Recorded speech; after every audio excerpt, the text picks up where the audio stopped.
बहुत प्रयास करता हूँ तो 3 से साढ़े 3 घंटे तक ले जा पाता हूँ, क्योंकि मेरी जो जीवन की प्रक्रिया है बराबर समाज के साथ जुड़ी हुई।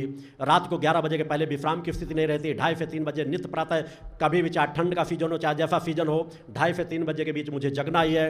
मध्य रात में भी एक बार जग करके मुझे ध्यान कर्मों के लिए कुछ देर बैठना पड़ता है। वो सब मेरी अपने जीवन की प्रक्रिया जो मेरे साथ शिष्य रहते देखते हैं।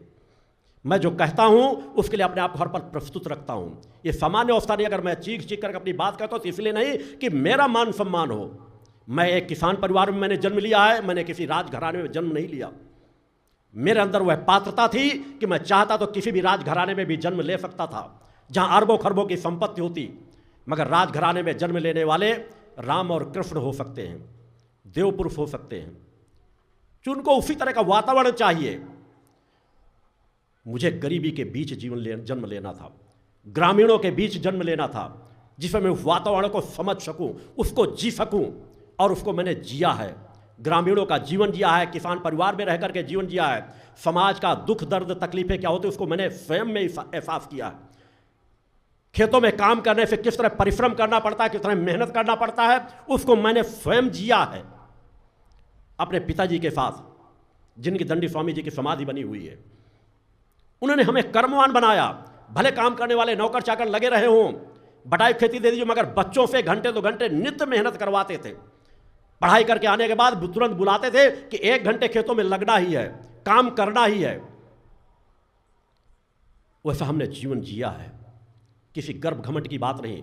मगर अगर मैं सत्य समाज के सामने नहीं रखूंगा तो समाज समझ कैसा सकेगा। अगर मैं विश्व अध्यात्म जगत को चुनौती देता हूं तो किसी गर्व और घमंड से नहीं, माँ की कृपा से, माँ ममतामयी माँ ने कम से कम इतनी कृपा मुझ पर कर रखी है कि जब मैं ध्यान शांत चिंतन में बैठता हूं तो कहीं भी अहंकार मुझे स्पर्श नहीं कर जाता। मगर अगर समाज को सत्य बताऊंगा नहीं तो समाज कभी समझ न सकेगा।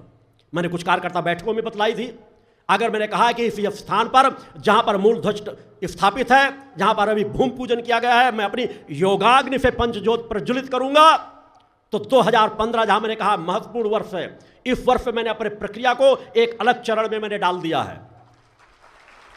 सभी व्यवस्थाएं समाज के बीच छोड़ करके, क्योंकि आज मैंने समाज के धरातल को इतना मजबूत कर दिया है कि उस धरातल को कोई खिसका नहीं सकेगा। और पूजा संध्या ज्योति के 3 शक्तियों के रूप में मैंने अपनी ऊर्जा को आप लोगों के बीच समर्पित करने का मार्ग दिया है, और स्वयं पूरी साधना को सतत की मैं और कार्य कर सकूं, क्योंकि मैं एक सत्य को जानता हूं कि मां के चरणों पर जितना मैं रत रहूंगा, जितना मैं मां के चरणों पर एकाग्र हूं, मेरी अपनी स्वयं की कोई भी क्षमता नहीं। मैं बार बार सबके सामने करता हूं, मैं सूक्ष्म बिल्कुल शून्य हूं, मगर मां की परम सत्ता की कृपा है कि वो मुझे अपने चरणों की ओर आकर्षित हर पल रखती है। और मैं केवल इतने रहस्य को जानता हूं मां की कृपा से कि जब तक मां के चरणों में मेरा ध्यान लगा हुआ है, जब तक मां के चरण मुझसे दूर नहीं जा रहे, मैं उस प्रवाह को समाज तक बराबर जोड़ कर रखने में सफल अवश्य रहूंगा, और समाज में परिवर्तन अवश्य आता चला जाएगा। पहले आप लोग सुनते थे कि ऋषियों के मुनियों के पास एक अलग तपस्यात्मक बल रहता था कि जब जंगल में एकांत साधना में बैठ जाते थे तो उनके नजदीक हिंसक पशु भी नहीं आ पाते थे। चेतना तरंगे रहती थी, कोई अगर उनको स्पर्श भी कर ले तो जल जाए।